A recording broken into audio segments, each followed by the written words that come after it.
Hello, and welcome to another episode of the Creative Differences podcast that's focused on sequels and or prequels. I'm Dallas, and I look forward to finding out why the Eternals sat back and watched half the universe get clapped up by Thanos.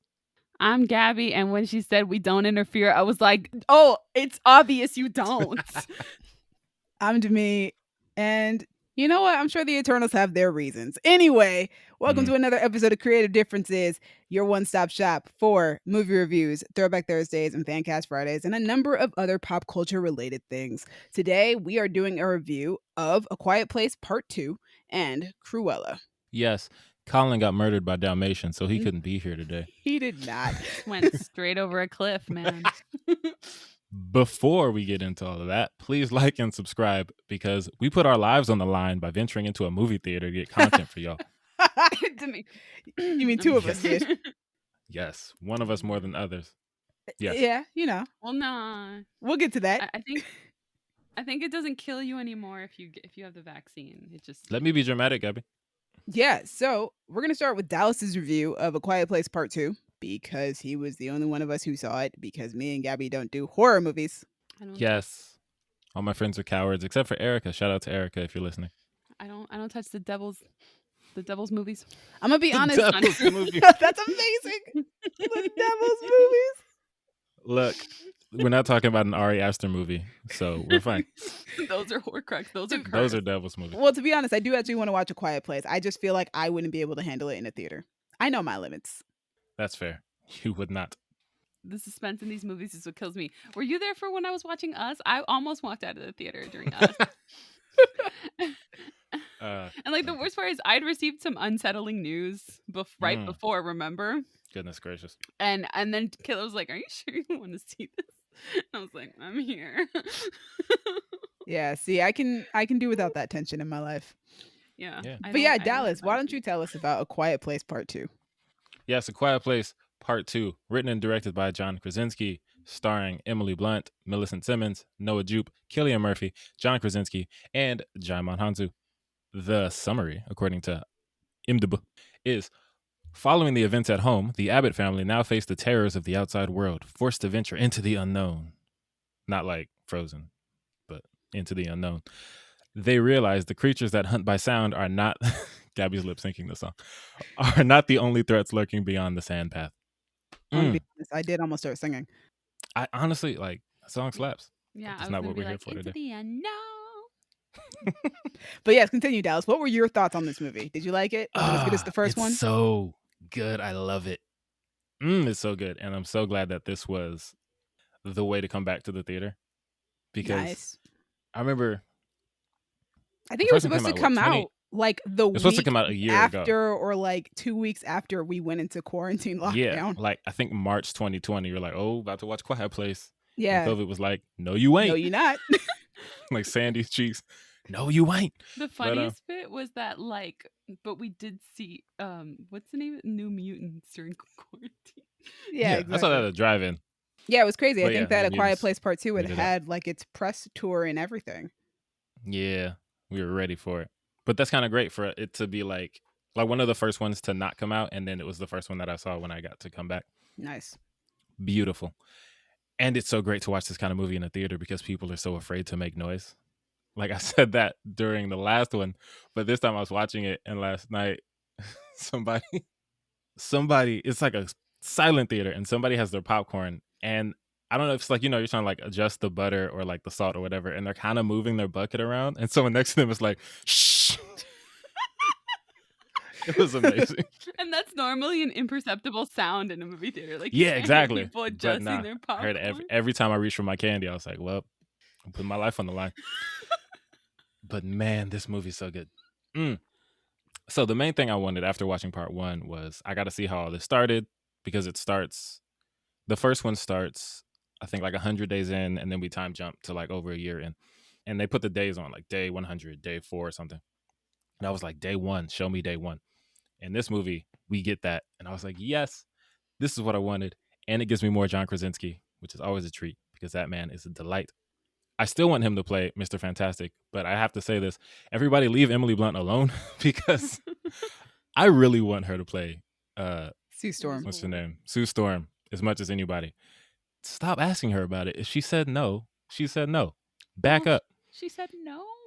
She said she's not she's in it. She didn't. not involved. Oh. Yeah, Oh, and people are like, "Are you in the movie?" And she's like, "No." And then someone else, "Are you in the movie?" She's like, "This is the second time I've been asked about this." While promoting another movie, she has 2 movies coming out in the next couple months, and they're still asking about this movie that's not even made yet. it's not Leave even this like woman alone. It's not the even idea cast, of guys. it. Right. It's just You have said. all this access to ask them anything you want, and this is what you've decided to ask. Be creative. Right. I'm so disappointed. There's so many sucky interviewers, and I'm like, yo, we could do this. Anyway, We be good at it. we'd be great at it. Yeah, but I feel like sometimes, just to be nice to interviewers, sometimes it's like they show up and they're like, "You're doing this today," and it's like, you didn't tell me. Yeah, but I'm not going to ask if you're going to be in a movie that's not even like That's true. You're right. Especially if I got a know cast. you've been bothered about this repeatedly. Yeah.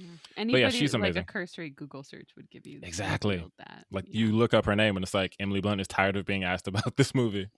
Mhm. That's not even anyway. close to coming out. But yes, back to this movie. All of the acting is phenomenal. It's so good.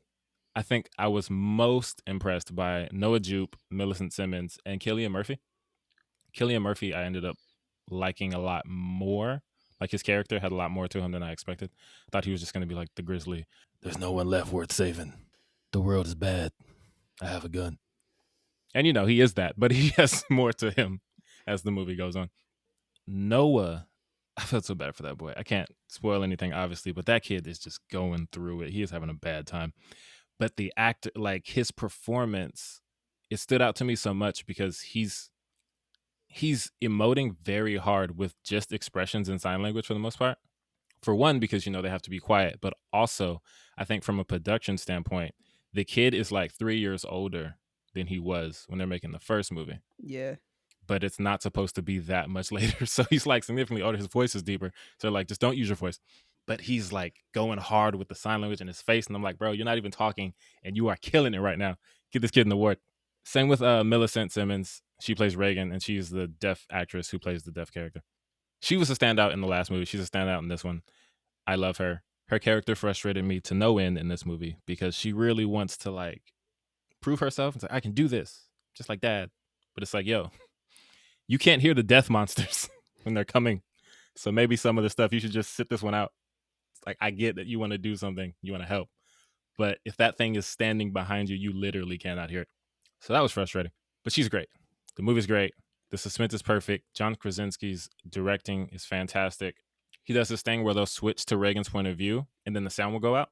So we can't hear anything, which is terrifying. We just see the chaos going around. And then, That's like, the amazing. camera I love pans, that. and it's Absolutely not, but also like- amazing. They did I was that like, oh, Demi would love this. They did that in an episode of Master of None with a deaf character. Oh, that's a really cool, like, narrative production. It sounds story, all like of it that, would be like, it's great. hororifying though for a horror movie. Oh, where for sound is that? yeah. Oh important. yeah, absolutely. I Especially like the because- moment you said that, I was like, no, the devil's movie. There's one scene, and I'm going to try not to reveal too much about what happens. But, everything, how when you're walking around your house and it's like 1 o'clock in the morning and then Yeah. everything is super loud. Yeah. Like if you knock something off a shelf, it sounds like a gunshot. So we get scenes like that, of course, because it's quiet and she's reaching for something somewhere. And of course, a loud noise is made. So we hear the noise, but that's the last thing we hear because then we switch to her perspective and the sound goes out. So if the monster's coming, she don't hear it and we don't hear it. So we just have to wait. And I'm like, ooh, this tension. John Krasinski is dope. I think he's up there right now. For me, he's up there with Jordan Peele of like hilarious people who make really good horror movies. Nice. But yes, last thing I'll say before I move on is a nice surprise. Hercules Mulligan is in this movie. Yay! Oak. Yes, Oak. Akirete Onauduan. I looked up how to say that before we did this because I saw his name and I was like, ooh, I don't want to just call him Hercules Mulligan. But yes, Oak is in the movie. And that was a nice surprise. Nice. So shout out to him. Shout out to John Krasinski, Millicent, Noah, Cillian, Emily, Jaimon, Yeah. Erica for going to the movie with me because they wouldn't. Sorry, Pam. It's okay. And last thing I want to say is I was watching the movie and I was thinking about how much it sucks to not be working at a movie theater. Because when I was working at a movie theater and I watched the movie that I loved, I was like, oh yeah, I'm gonna see this 3 or 4 more times because I can just walk in. It's free. But I was walking like, man, I really want to see A Quiet Place 2 again. That'd be like $15. Not if you go on a Tuesday. That's true, but it's like I gotta like plan a time and Yep. have money. Yep. It's not the same. I don't like living in this world.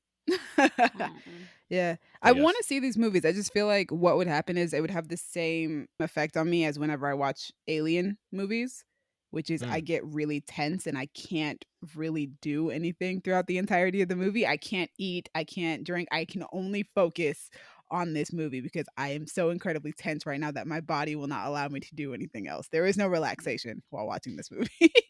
That's why it's perfect to watch in the theater when you're afraid to make any noise because you won't want to eat or touch anything. No, we're good. So, next up on our review list, me and Gabby are going to be reviewing Cruella. See. So, Cruella is directed by Craig Gillespie, written by Dana Fox and Tony McNamara, and it stars Emma Stone, Emma Thompson, Joel Fry, Paul Walter Hauser, and Mark Strong. I did not get my synopsis from IMDb because they gave me a really lame one. So instead, set in London during the punk rock movement of the 70s, the film revolves around Estella, an aspiring fashion designer, and explores the path that will lead her to become the notorious criminal known as Cruella de Vil. I like it. So, what did you think, Gabby? I thought it was fun. I also thought it was fun. I talked about last podcast how I really was like, why would they make a Cruella movie? And I had no interest in it. And then I went in and I saw it and I was like, yo, this is actually pretty good, fam. Like, I'm this like, is a I'm lot of having a fun. great time. Yeah. I'm like, I'm having a great I was time like, right now. This is how I know I'm really enjoying a movie when it's almost over and I'm like, aw, it's almost over. So I definitely had that moment where I was like, aw, it's almost over. I'm really enjoying this. Yeah, I thought the cast was phenomenal. The movie actually really reminded me of why I fell in love with Emma Stone in the first place. The movie that introduced me to her was Easy A. And just like I love when Emma Stone is like out there, and she really is with this movie. She like really goes for it. Like she's funny, she's dramatic, she's psychotic to a degree, and she really has to just go for it. And I love when Emma Stone gets to do stuff like that. Emma Thompson is always amazing. I would love to see Emma Stone and Joel Fry in more movies together. Yeah. Their chemistry was great. They had such good chemistry. I was not anticipating shipping Cruella and Jasper when I came out of this movie. No, me either. I was like, is this what's going on right now? Right? I was like, is this on purpose? This whole movie felt that way. I was like, what's going on? Am I rooting for Cruella? Yeah, I was like, wait a minute, am I supposed to be shipping them, or do Joel and Emma just have really great chemistry? But then we got that one scene. 100%. I immediately knew we were supposed to ship them together just because Joel Fry is charming and Emma's the main character, and the other dude was just like obviously not for her. Well, yeah, but I just didn't think that they were going to give her a love interest. I just thought Joel Fry's character was going to be like her voice of reason, and like I've loved Joel Fry ever since I saw Yesterday, which was funny enough the first ever review that we did for this podcast.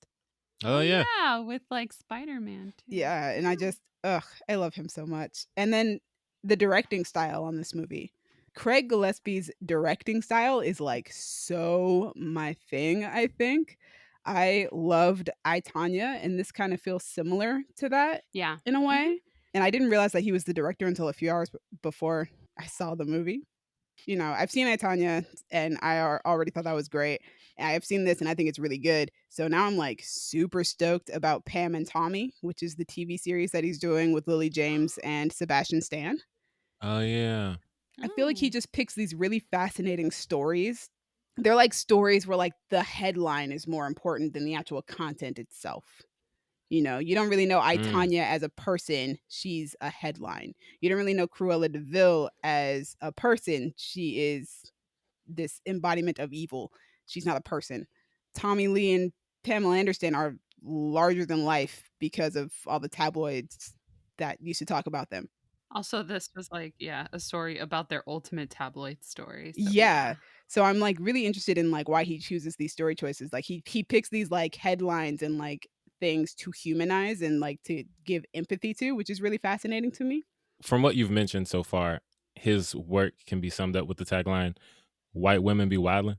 You got Tonya Harding, Pamela Anderson, Cruella DeVille. It's like, yo, white women be wilding, and he gonna make a movie about them. You know what? And good for him, because he's doing a good job at it. He is. Yeah, he's found his niche, and boy. Yeah. He said he would say on set to his crew, we're not making a Disney movie. Don't think of this like a Disney film. Think of this as a coming-of-age punk story in London with all of the grit. And it does feel like that. It gets Disney-esque in certain areas, but the feeling of the movie itself, the aesthetic of it, is not very Disney, which is very cool. The wardrobe is incredible, as it should be. Yeah, although it's... How do I put this? So, like, what the characters wear on the streets, I really liked and was, like, very era appropriate. Yes. But what she designs, I feel like they made it look too modern, too now. And I know that was so that audiences could be like, yes, that's fashion. But I would have liked to see more like 70s like silhouettes and more 70s like very punk aesthetics, because I feel like it would have been like a fun exploration of that time period. Especially since they were doing that with the everyday clothes anyway. Like everybody else's clothes when they weren't fashion was like era appropriate. I'm mildly disappointed by that, but it was still amazing and beautiful costumes. I'm just like a little bit disappointed with their aesthetic choice. Meanwhile, Cruella's 70s punk style is absolutely goals for me. There was one outfit that she walked out on, just out on the street in, like, it was just her streetwear. She walked out and I was like, totally want to wear that. Just she reminded me of like Andy from Devil Wears Prada in some of her outfits. Yeah. When like Andy starts getting like into fashion, and like that, she reminded me of that. So it was also very like a little bit more modern, I feel like, than air appropriate, but like, ugh. You could make the excuse that it's because this character is meant to be a fashion genius. So she is meant to be ahead of her time in a way. Yeah. I thought the wardrobe was dope. That the soundtrack freaking slaps. Like every 2 minutes is like a different classic jam that you like. And love. like an amazing cover to it. It's like not necessarily the original, but like a really, really well made cover. Bro, it's just like, I was like, how much did you guys spend on music for this movie?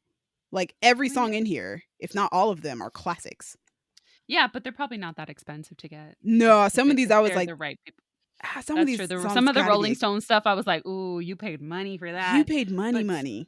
Yeah, that's a long soundtrack. Led Zeppelin ones, the Led Zeppelin song, I was like, how did you guys get that? Because Disney spent like money on this the music soundtrack. Led Zeppelin does not really let people use their music. I think I've heard like 3 Led Zeppelin songs in like more than 20 years of watching movies. But also the score is really dope too. Yeah, I really like the score because it's like a rock and roll score. Yes, I liked. And this was something that they did a few years ago at the Golden Globes, and I wish they would just pick a different color every year because it was amazing. But I like all the different garments they were able to do with black and white. Yeah. Like you would think that would be a boring color palette, but they were like, no, we're going to bring you variety. We're going to bring you patterns. We're going to bring you like, no, we're pushing it. Cuts, tailoring. Yeah. And it reminded me of like a few years ago for Time's Up at the Golden Globes, everyone wore black dresses, but it was like a study on variety, right? No one had the same kind of looking dress. They all were unique and different, and they were just a different color. And I was like, ooh, to see that again would be amazing, just with like a different color. It's like pick a different color every year. It's fantastic. I thought that they did a good job with the story. It was an interesting take on the character. In last episode I talked about how I was wondering if it was supposed to be like a direct prequel to the 101 Dalmatians movie we were watching. It is not. It is absolutely not. In the same way that Maleficent should be seen as a story outside of Sleeping Beauty, where it exists in its own realm and its own universe, the same thing should be done with this movie. It's interesting because I can see the character still going on to become who she is in the 101 Dalmatians movie, but also I can see her also not going down that path if they wanted to. Yeah. I like also that they found a way to make somebody seem worse than she is. Like, I'm like, wow, who's worse than like killing puppies? You're going to find out when you watch this movie. Yeah. And they did a good job. Yeah. They did. I was like, wow. They did. They found a way. This. Yeah. I think that the Disney live action adaptations are great when they can build on source material and also respect that source material at the same time. And I think that Cruella does that very well. Yeah. This movie also gets bonus points for having Roger write the Cruella de Vil song, unlike the live action 101 Dalmatians movie, which did not have that. And I was very disappointed. I love that Roger is the one who writes Cruella de Vil. It's great. I love that they just throw in casually when you first meet him, like Roger's always hanging out at piano bars. And I was like, I know why. I love it. Yeah, I would not mind a sequel to this movie. I like really enjoyed myself far more than I thought I was going to. Emma Stone really like carries this movie, but also the rest of the cast is great with her. And she has a monologue towards the end of the movie. Well, towards like the end of the second act. Oh, that I really liked that monologue. It's like a one shot, and she does such a good job. Yeah, and it was like a very good It's a good monologue. It's very good. Yeah, and she does an amazing job. It's like, oh, that's why you got that Oscar, girl. And there's a couple heists in this movie that I like a lot. I love heist movies. It's like one of my favorite genres ever. Steven Soderbergh, love you, boo. I think that's also what sold me on this movie. It was like, wait, a heist? What? Intrigued. There's more than one heist. Yeah, there's a couple. It's great. Oh, they're it was grifters. Really good. I really like that aspect too. Yeah, they're Well, who's they? We shouldn't say anything.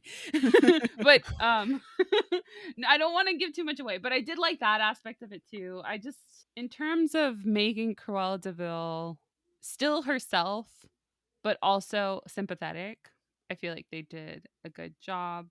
Yeah, I liked it. And also I had very low expectations for this movie, so I'm glad that it surpassed those expectations. Yeah, I had very low expectations. And the fashion. Well. Oh, the fashion. I love me a good fashion movie.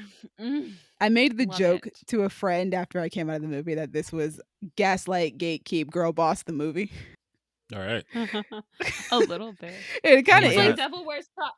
It's Disney's Prada. Devil Wears Prada, but not quite. That's what it looked like. It's still different enough that it's not the same movie. Like there are definitely huge differences between them. Yeah. Also, you said Gaslight, Gatekeep, Girl Boss the movie? Yes. Like if you took that phrase and said it to someone 10 years ago, they'd be like, What are you saying? What are these words you're saying? like I know what these words mean, kind of. Like I know what a gas. Why would you put them together? But also there's like these phrases have been used so much more now, like currently in our era, that someone from before would be like, What are you talking about? What are you saying to me? Yeah, 2011 us would be very confused. Absolutely. Yeah. 2015 me would still be very confused. So anyway, that's our review on Cruella. I highly recommend it. Gabby, would you recommend it? Gabby? Oh, I thought you were telling me, and I was like, girl, I saw it. It did kind of sound like that. Yeah. Gabby, I was asking if you would recommend it. Yeah. Especially if you're a fan of like Glenn Close's like performance. She was channeling her a little bit. She channeled her hardcore. And Emma Thompson is just like, love her. And she was serving Luke's. I also love that Emma Stone and Glenn Close both produced this movie. It's really nice. Yeah. I love Glenn Close. Craig Gillespie, I am looking out for your work now, man, because these last two movies have been bangers. I like it. And that picture that broke the internet for Pam and Tommy it lives rent free in my head. Dude, you know who's playing the guy that stole their sex tape? Seth Rogen. And he looks like a hot mess. It's beautiful. Girl, I know the cast. I've been keeping up. I'm ready for this show. I still wait for it to be on my top 10 list next year. Just no one's talking about how great Seth Rogen looks in it. Like by great, I mean horrible. I have to look that up. I haven't seen him. It's because they haven't really been putting out his photos. It's like Lily James's transformation is like everything right now. Yeah. Yo, like I believe that's Lily James, but also I don't. Like you show me that picture. I'm like, that's not her.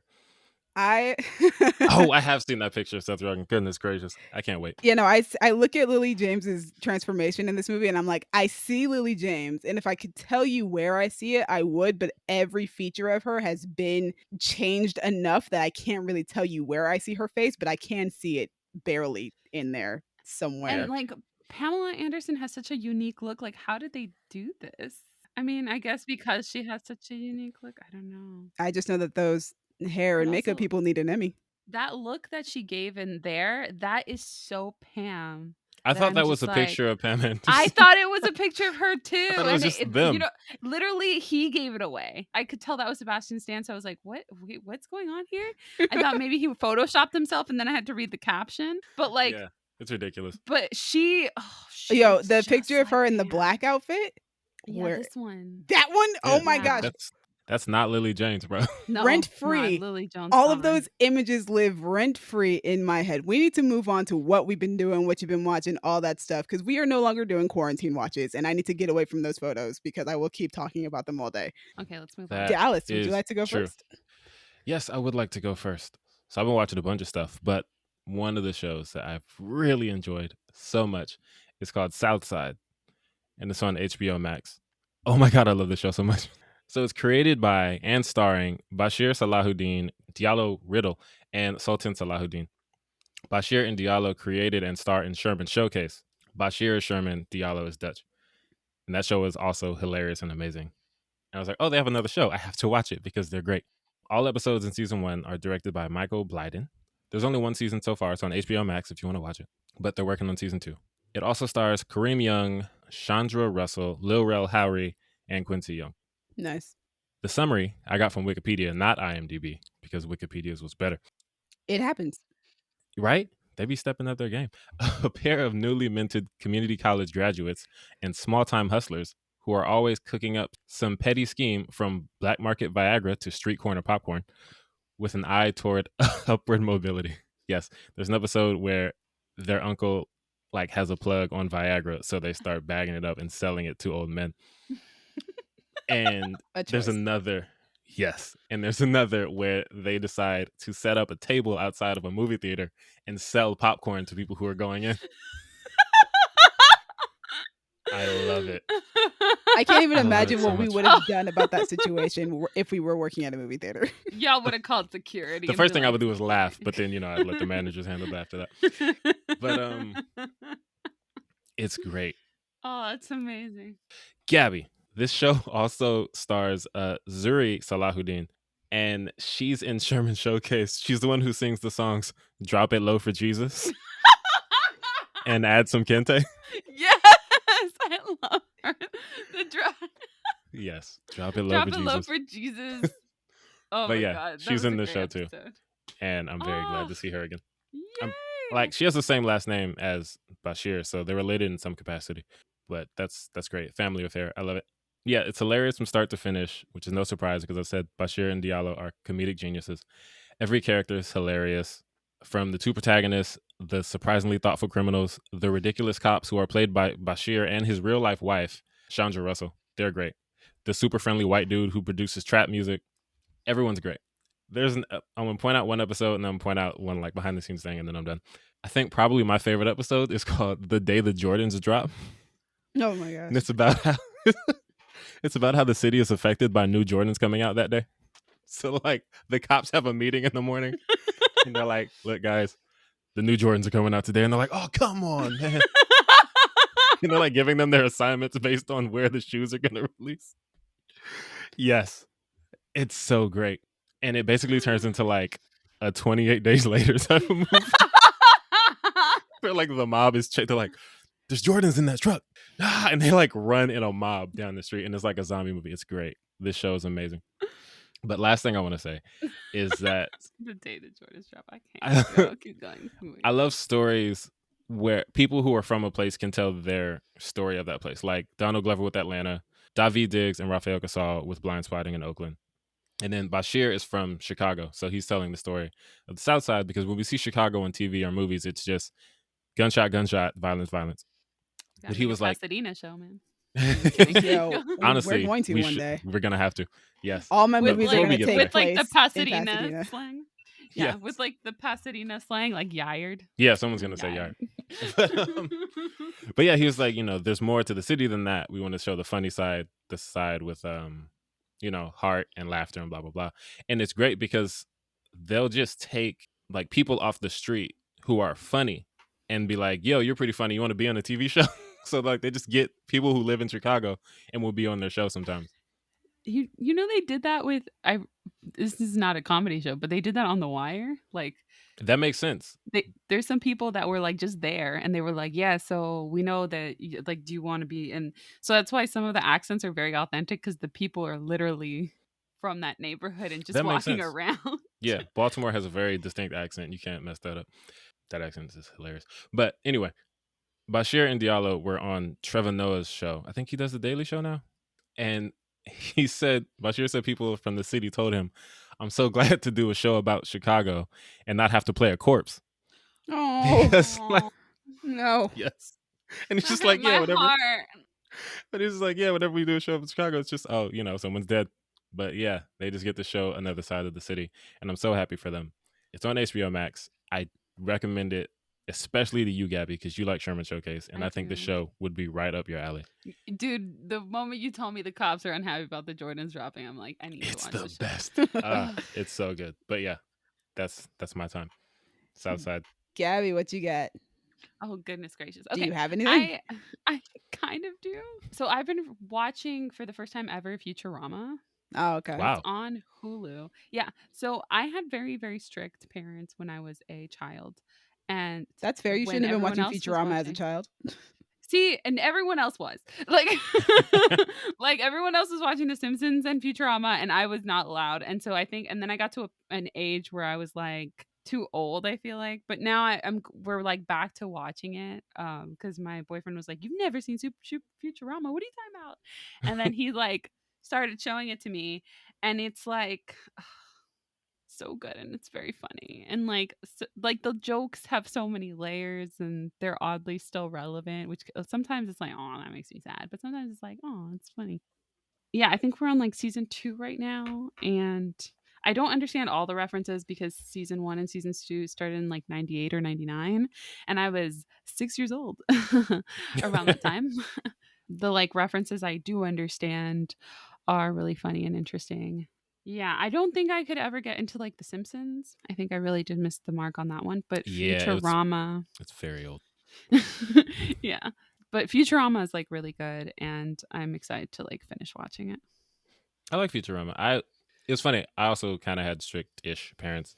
My mom didn't want me watching The Simpsons because, she didn't like the way Yep. that white boy talked to his parents. It's not a direct quote, but that was the sentiment. Oh, okay. But My fortunately, parents were like, they curse and they have sexual themes, so and you're a girl, and no. right? Yeah, my mom was just like, "I don't let Bart be reckless. We're not having that in our house."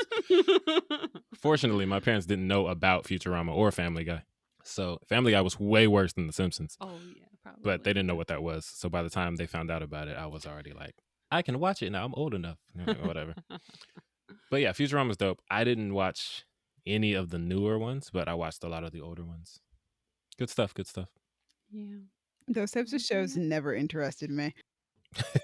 Dude, what's that? South Park? Yeah, I was also never I into don't like that one either. Yeah, all right. So, but, continuing on with this conversation about adult animated series, I've been watching 2 shows actually.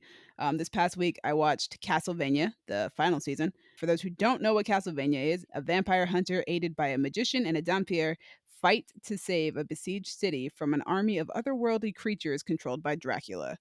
It is one of my favorite shows. You can find it on Netflix. It is only 4 seasons long, and not only that, but the first season is only 4 episodes. So it's not hard to get Nice. through. Is that another anime? No. Oh, well, it's got a little bit of an Oh. anime style, but like it's not really an anime. Not Is it really. Powerhouse? I got it. It is Powerhouse. It is Powerhouse Animations. Yeah. Okay. Which Okay, is yeah, when they I have like Okay, an got anime it. kinda. Got it. Yeah, which is when I fell in love with their art style. It started with Castlevania. Right. And oh god, yeah, Powerhouse Animations is one of my favorite animation companies right now. But yeah, I love that show. It's got a great voice cast, which includes Richard Armitage, James Callis, Alejandro Reynoso, Theo James, Jamie Murray. It's got like a number of people who are fantastic. Graham McTavish plays Dracula. He's great.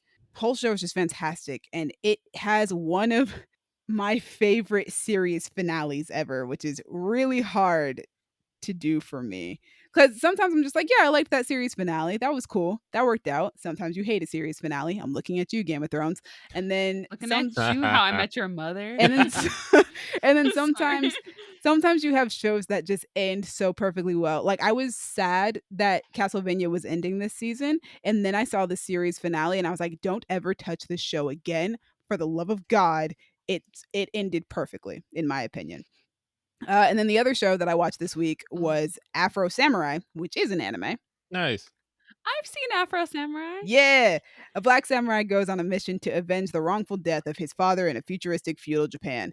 Afro Samurai can be found on Hulu. It's super easy to watch. It's only 5 episodes. I'm probably going to watch the movie Afro Samurai Resurrection sometime soon because it's only an hour and a half. I saw that one. The show stars Samuel L. Jackson, Ron Perlman, and Kelly Hu. Phil Lamar is in it in multiple roles. Samuel L. Jackson plays multiple roles as well. So yeah, like I said, very easy series to get through. It's only 5 episodes, and each of them are somewhere between like 28 to 48 minutes an episode. So yeah, very easy. I enjoyed it. Very cool. My anime recommendations list is getting shorter because I keep running through them. But yeah, that's what I've been watching this past week. So with that being said, we move on to our news section. News. We're doing news again. Dallas, what's your Yeah, first news piece? Because the first one is basically for you, man. it is for me. I'm so excited. Okay, so Bruce Timm, J.J. Abrams, and Matt Reeves are working on an animated show called Batman Caped Crusader. It's set at HBO Max and Cartoon Network. And there have been 1,000 Batman cartoons. So you hear about one, it's like, cool, Batman's a cartoon again, whatever. But Bruce Timm is widely considered to be like mainly responsible for the DC Animated Universe, Batman the Animated Series, all of the best versions of DC characters that we've ever gotten, in my opinion. Bruce Timm gave us Harley Quinn, Yep. like Create the character in general. Yeah, created Harley Quinn. Mark Hamill's Joker, who's the best Yeah. Joker. Oh, Kevin best Conroy's Batman, who's the best Batman. Yep. All that stuff started with Bruce Timm. The only thing that he gave us that we don't like is Batman Batgirl as a ship. That's the only thing. Yeah, yeah. That was That's awful. weird. I hated it.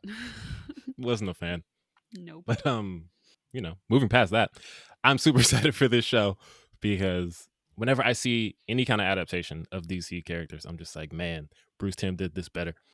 And now he's doing it again, and I'm so excited. Yeah. And Kayla and I just started rewatching Batman the Animated Series again, which makes me so happy. Also, Matt Reeves is making what looks like a super dope Batman movie.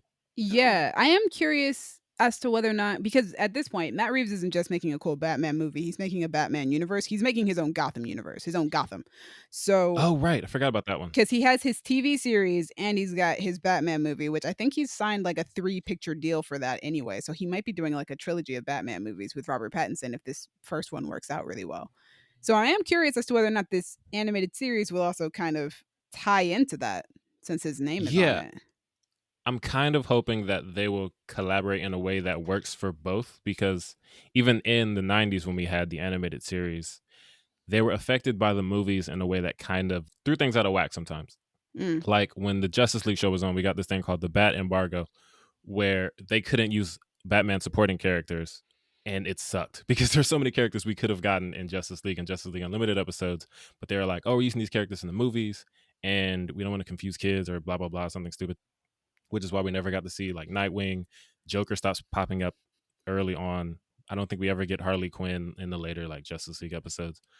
But if you have Matt Reeves working on this show with Bruce Timm, and then Matt Reeves is doing the movies as well, they can coordinate and collaborate. And also, J.J. Abrams has done some really cool stuff too. Yeah. So, well, also J.J. Abrams is a pretty good producer. yeah, Oh, yeah. This is great. Oh, yeah, something from the actual article. It says the series will be thrilling, cinematic, and evocative of Batman's noir roots while diving deeper into the psychology of these iconic characters. We cannot wait to share this new world. So, like Matt Reeves' movie kind of seems to be focused on the detective side of Batman, I think the show is going to do the same. I think it's going to be great, and I cannot wait to see it. You probably already heard about this because this news came out a while ago, but I was like, we have to talk about it on the podcast or I will implode. So I've gotten that out. All I'm right. glad. Next up is going to be like 4 trailer reactions. You guys ready? Let's go. First up, we have Gunpowder Milkshake, which is directed by Navo Papuchato, starring Karen Gillan, Lena Headey, Angela Bassett, Michelle Yeoh, and Carla Gugino. 3 generations of women fight back against those who could take everything from them. That sounds like a lesser version of what we're actually about to get. These women are also hitmen, for the record. Not just fighting back. No, there are guns involved. Uh, Yes. Yeah. what did you guys think of the trailer? It looks fun. I love me some Carla Gugino. I love me some Angela Bassett. Yep. Karen Gillan is super dope. I love all the coded like book talk. That's one of my favorite when Carla Gugino's like, oh, and Agatha Christie, and she just gives her an actual book. She's like, for reading. And I was like, I'm going to like her a lot. She's great. And the action looks dope too. Like, there's a scene, I think it looks, I don't know, it's like a bowling alley or something. Yeah, Yes. bowling like alley. Yeah, and she's like going in, and it's like colorful, and I'm like, okay, I'm getting some kind of Atomic Blonde vibes. A little bit of John Wick. That action. Yeah, like that action was all fantastic. Actually, when So she I'm walks in as like, can I exchange or can I get some new books? That was very like reminded me of like the John Wick hotel. ready. You know? Yeah, I'm super excited. The cast is stacked, as we already said. I also really like Chloe Coleman, who was playing the little girl. She was on Big Little Lies, so I'm a fan of hers. But also, Freya Allen is in this movie as well, and she's playing a younger version of Karen Gillan's character. Freya Allen plays Ciri on The Witcher, for anybody who does not know. I love her. But yeah, it's I've been waiting for this trailer for a minute because I've known about this movie for a while. I love action movies, and this looks like it's going to be a good one. Coming out on Netflix in July? Now I got to go look it up. Maybe. Yeah, I couldn't tell you. It looks Also, like so much fun. Very interesting. The poster looks dope. Interesting name. I'm wondering if we're going to get, we probably won't, but I want to see if we're going to get the song. Is it Khalees? Yeah, oh my God. If My they don't do milkshake that, brings it's a all the waste. voice to the. Yes. Brings all the If voice, they don't play yeah. that song, and it's funny because growing up, I hated that song, probably because it was so overplayed and it just like got on my nerves. Yeah. But as much as I've never really liked the song, hearing it in that movie would be so perfect. I wouldn't even be mad at it. Yeah. And I would be very disappointed if it doesn't play. Yeah, the movie comes out July 14th on Netflix. Fun fact, that diner, the Pink Diner, that was across the street from my old plant, my old job. Nice. Yeah, the Pink like motel's there, and there's a diner. You ever seen any gunfights there? No, but they filmed there. They only film there. It's not actually open to the public. It's just like a filming. It used to just be a Pink Diner and a motel, and now it's just a filming location. Interesting. It's very, very LA. I was about to say that's so LA. To have a diner that just serves as a filming location. Only here for filming and nothing else. Nothing else at all. So that's Gunpowder Milkshake. I'm excited. You guys seem to be excited as well. Yeah, it looks. I love the aesthetic. I love the aesthetic, the whole concept of it. It looks dope. All right, the next trailer on our list, Last Night in Soho. Yes, we're back to me. Yes, That's a trip. Directed by Edgar Wright, starring Anya Taylor-Joy, Jessie Mae Lee. Hey, Jessie Mae Lee, awesome. Matt Smith, Thomas and Mackenzie. Diana Rigg is in this? Oh, they had to have shot this before she died. That's sad. Rest in peace, Diana Rigg. But yeah, the movie's about a young girl passionate about fashion design is mysteriously able to enter the 1960s, where she encounters her idol, a dazzling wannabe singer. But 1960s London is not what it seems, and time seems to fall apart with shady consequences. Yes. Dude. I have been looking forward to this movie since I heard that it existed because Edgar Wright is one of my favorite directors, and I like horror movies. So I found out Edgar Wright is making a horror movie. Got to see it. Like, you could have put this movie out with no trailer and just told me Edgar Wright made a horror movie, and I'd be there. But man, this trailer is dope. The poster is dope. The aesthetic of the trailer is dope. What seems to be Anya Taylor-Joy singing that song, Downtown, is dope. Part of me kind of hates that talking about movies so much and seeing so much content, like I always have to say, this gives me the vibe of this other thing. Yeah. But, you know, there are too many movies, so everything's going to give me a vibe of something else. That being said, this gives me the vibe of Bad Times at the El Royale. Oh, nice. Like with Cynthia Erivo. Yep.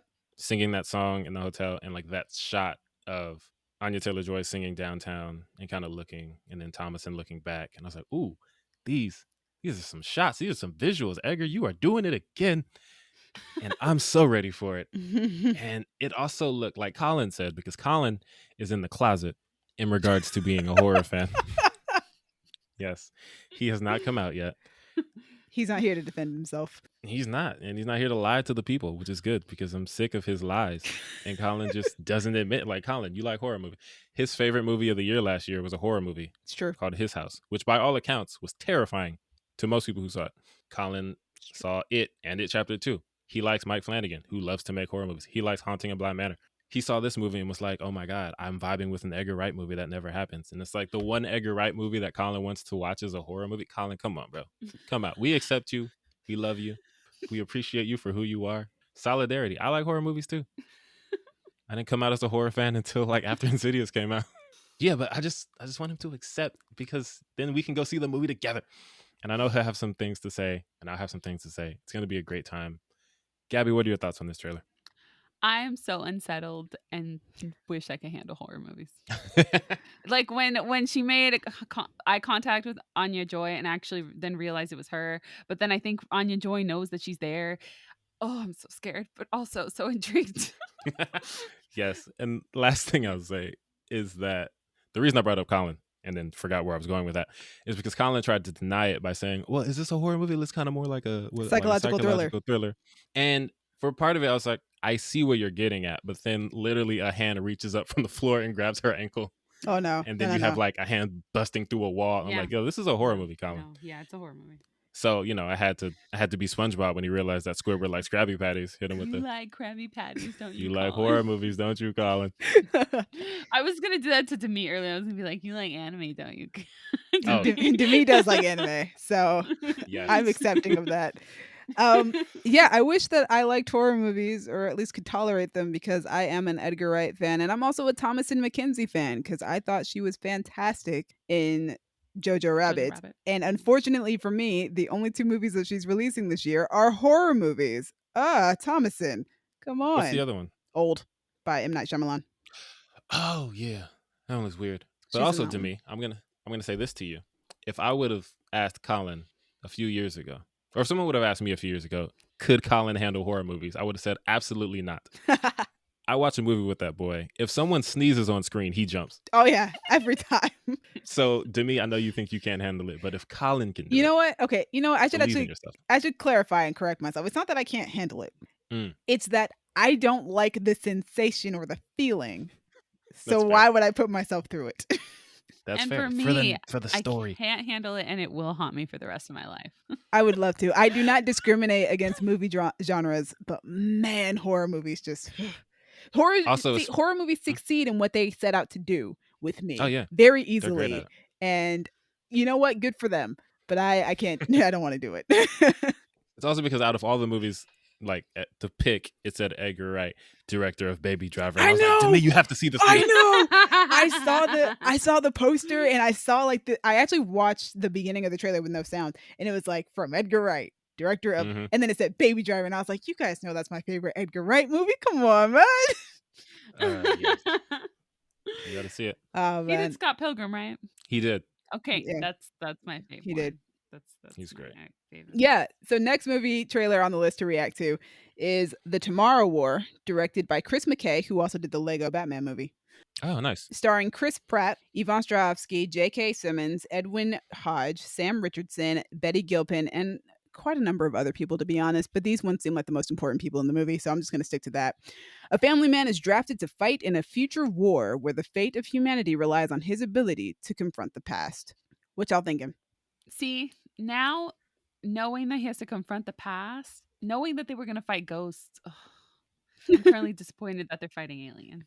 Like, that concept would have been so much cooler. I wish no one had told me. Also, I want to clarify, I'm very certain that the original draft was they were supposed to be fighting ghosts, because I think it was called Ghost Draft, which is would have been such a cool name. That would have been dope. Ghost Draft, because it's like, what is that? And it's like he's literally being drafted to go and to fight ghosts. Yeah. Like, yes. Yeah, I don't have a whole lot of thoughts on this trailer. I've seen so many movies about fighting aliens that I'm just, all right, we're doing it again, folks. But I'm okay with that. I do think that the premise of, this hasn't happened yet, different time, that kind of makes it a little fresher to me. I don't know. I like the cast a lot. J.K. Simmons is always amazing. I like Edwin Hodge. I like everybody. But I don't know. Well, luckily for you, it's on Amazon Prime, so you don't have to pay for it. Exactly. So if I decide one day I just want to see them clap up some aliens, then I can do that. Oh, well, then I'll stop hating on it. Meanwhile, I would have loved to have seen it in theaters, because I think it was supposed to be in theaters first. Yeah, that's the vibe I got from the trailer. That's why I was like, confused. It was made with money, and you can see that it was made with money. Yeah. It looks like it belongs in the theater. It had a budget. Yeah. It does not look like an Amazon Prime movie. Yeah, no, here's the thing. Here's the thing about me. I love sci-fi. I love action. I love time travel. I love post-apocalyptic movies. This is all 4 of those things jammed into one movie. So I'm sure I'll probably have a good time. This doesn't even have to be the greatest movie in the world. It doesn't have to be the greatest sci-fi film of all time. I just feel like I'm gonna have a good time. This guy's gonna go to the future. He's gonna fight some aliens. I'm gonna have fun watching him fight some aliens. But also, I'm mostly here for Yvonne Strahovski anyway. And now that I know that Seychelles Gabriel is also in it, I'm also here for Seychelles Gabriel. Not as much as Yvonne What? Strahovski, but I'm still here for her as well. I'm excited to see Sam Richardson in something because I've only ever seen him. I love him. It's funny. I was literally watching this right before we started recording. I've only ever watched him play Dungeons and Dragons on a web series called Relics and Rarities with Deborah Ann Wool as the DM. I was literally just watching his episode. I think I'm halfway through it right now. But yeah, I'm excited to see him act in something that's not just him playing D&D. Wait, but you saw What? him in Oh, I might have seen it, and maybe I did why see him am in I something. blanking on this? Promising Young Woman? I'm pretty I sure didn't you see did that movie. Promising Young Woman. I haven't Oh, seen you that movie didn't? yet. I thought you did. Oh, okay, I wanted to. I haven't seen it yet. But yeah, and also it looks like Chris Pratt is trying to follow in his father-in-law's footsteps. I got some Terminator vibes off of this. Who's his father-in-law? Arnold Schwarzenegger. Oh, I didn't know that. What? No, He's married to Catherine Schwarzenegger. I don't know who's married to whom. Oh, it was in the news, so I thought you would know. Yeah, it was Look, it I was a big know deal. Ryan Reynolds. I know John Krasinski. I know their relationships, and that's about it. Oh, okay, got it. And Will Smith Got and Jay-Z. I'm gonna stop listing things. Your list is getting longer. I'm starting There's to a look lot. at you like you know a Yes. lot. Dallas. A lot more There's than a you lot more thought. than I thought. Yes. But yeah, seems like he's trying to follow down his father-in-law's action hero footsteps. This feels like the first time I've seen him take on an action role that doesn't seem like it's very comedic. I'm not sure how I feel about that because I think Chris Pratt is at his I'll give you best that. when he's doing his comedic stuff on top of doing the action stuff. That's why his role as Star-Lord works so well. Yeah, he's funny. He's funny. Star-Lord's He's a funny dude. Cool and funny and all those things. But speaking of Marvel movies, the last trailer on our list is Marvel Studios' Eternals, directed by Chloe Zhao, starring Gemma Chan, Richard Madden, Kumail Nanjiani, Leah McHugh, Brian Tyree Henry, Lauren Ridloff, Barry Keoghan, Don Lee, with Kit Harington, with Salma Hayek, and Angelina Jolie. The saga of the Eternals, a race of immortal beings who lived on Earth and shaped its history and civilization. What did you guys think of this trailer?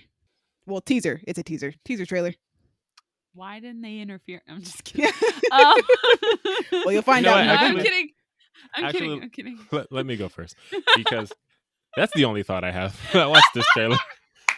Is Oh god. they watch Thanos just clap up half the universe. Collab. To be And fair, then half what of if them they probably lost got half halved of them, up too. probably. Yeah. Yeah, another reason they should have interfered. But yeah, they were just looking like, yo, that's crazy. No, And I did love that at the end of the no, they were doing. You know what they were doing that whole time is the same thing that they were doing at the table at the end of the trailer. Like, yo, now that like happened, the same thing that we do. Like, what's the point of you having powers if Right. you're asking the same questions at your house that I'm asking? Right? Y'all over here putting out fan theories. Y'all need to save the world.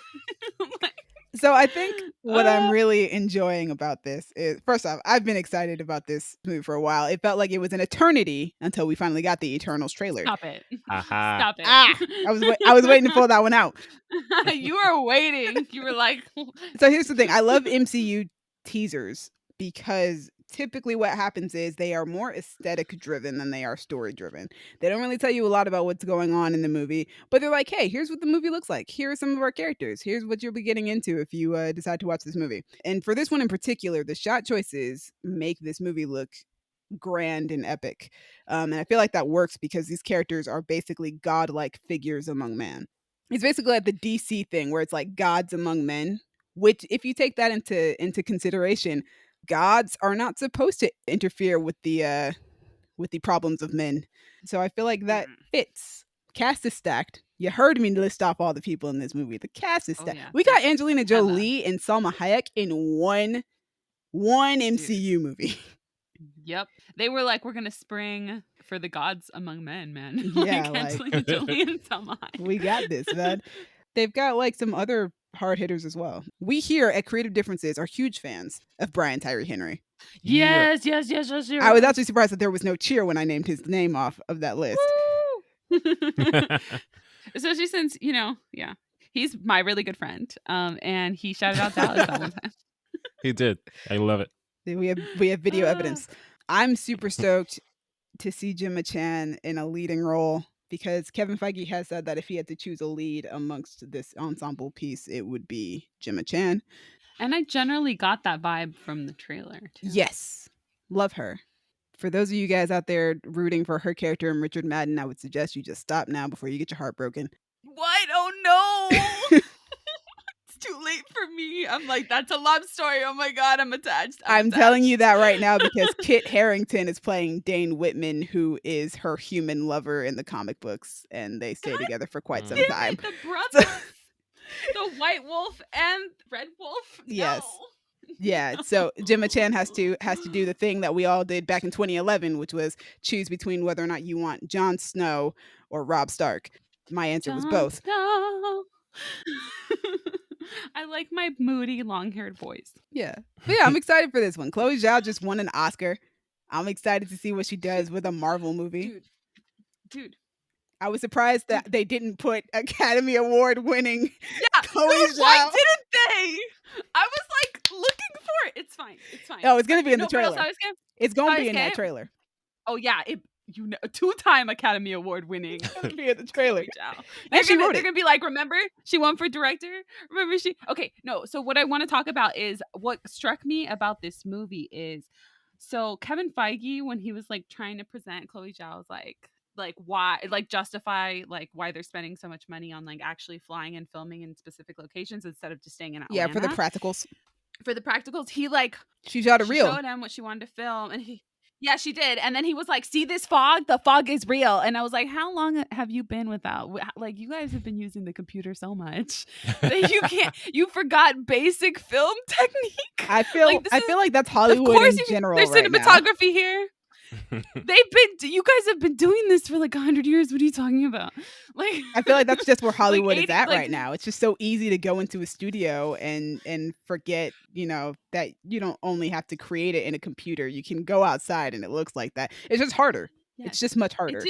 You just need someone that practices doing it. But also the thing that struck me though is when I was watching it, I'm so used to seeing the digital version that I was like, oh my God, this is not digital. It's this smooth, it's this beautiful and like seamless and almost looks fake, but this is real life. I guarantee you that's how Feige and his executives were feeling when they were watching the reel.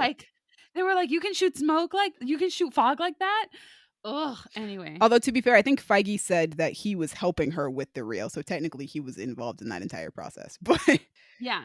I'm excited. I love Chloe Zhao's visuals based off of one movie that I've seen of hers, which is Nomadland. But this seems to be part of her directorial style, and I would love to see that for this movie. I'm excited. You can tell that a lot of this is natural light. It's beautiful. It's gorgeous. And there were people who were like, "Wow, MCU fans just like so used to CGI that you guys aren't used to like actual cinematography." And it's like, you know what? Just let people like what they like.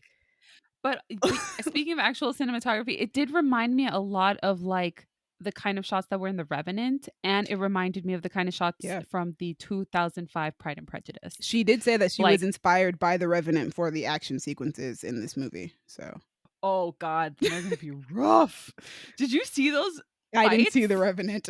Okay. So the fights in The Revenant aren't like these beautiful, clean. It's like two dudes trying to murder each other efficiently on the ground. They weren't beautifully choreographed. It was just like people rolling around in the dirt, but like with ferocity of like, I will kill you, because that's what they were doing. And it was just like, oh, they're just like... That'll be interesting because she said she was also heavily inspired by anime for this movie.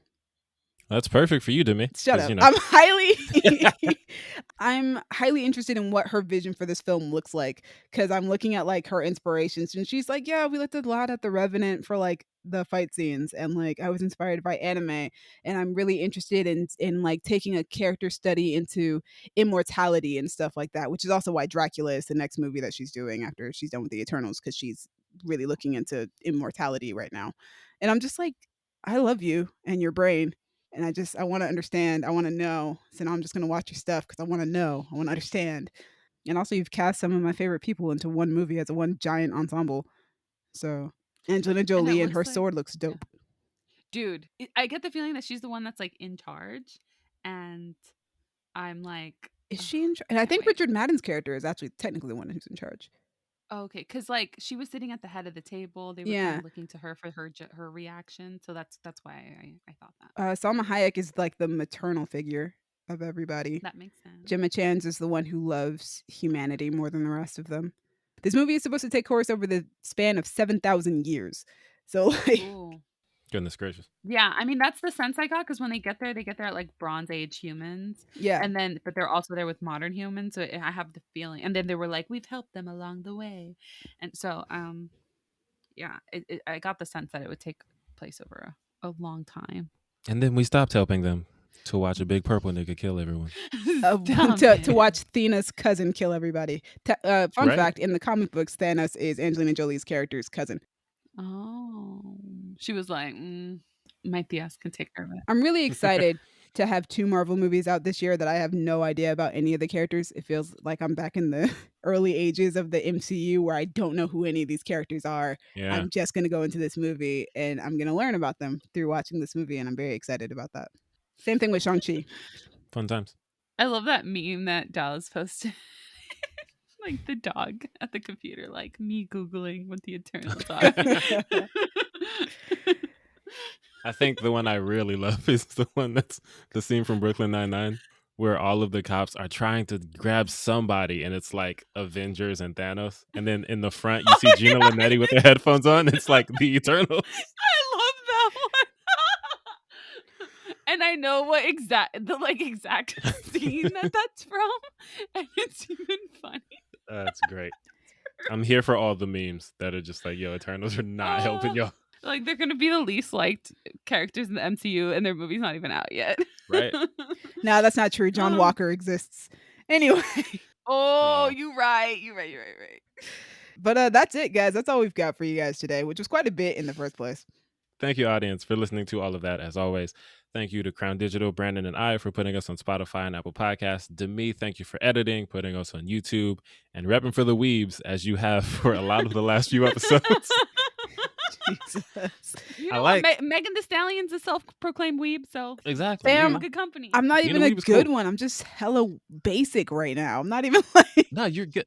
Look, Dude, you do are you moving think through when the we anime went through quick. our weeb phase, we weren't hella basic too? Dallas hasn't I was even out here, gone like, through one Sailor yet. Moon.